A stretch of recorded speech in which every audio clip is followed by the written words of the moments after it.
প্রতিরক্ষামন্ত্রী সের্গেই শোইগুকে সরিয়ে দিয়েছেন রুশ প্রেসিডেন্ট ভ্লাদিমির পুতিন। রোববার এই পদক্ষেপকে ইউক্রেন আক্রমণের 2 বছরেরও বেশি সময় ধরে রাশিয়ার সামরিক নেতৃত্বে একটি বড় ধরনের পরিবর্তন বলে মনে করা হচ্ছে। রাশিয়ার পার্লামেন্টের উচ্চকক্ষ ফেডারেশন কাউন্সিল প্রকাশিত মন্ত্রী পদের মনোনয়নের তালিকা অনুসারে অর্থনীতিবিদ আন্দ্রে বেলোসোভকে শোইগুর স্থলাভিষিক্ত করার প্রস্তাব দিয়েছেন পুতিন। ৬৮ বছর বয়সী সের্গেই শোইগু ২০১২ সাল থেকে রাশিয়ার প্রতিরক্ষামন্ত্রী হিসেবে দায়িত্ব পালন করে আসছেন। তাকে এখন এই পদ থেকে সরিয়ে রাশিয়ার নিরাপত্তা পরিষদের প্রধান হিসেবে দায়িত্ব দেওয়া হতে পারে।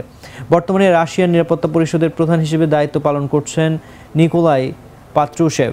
তবে পরবর্তীতে তাকে কোন পদে দায়িত্ব দেওয়া হবে সে বিষয়টি এখনও পরিষ্কার নয়।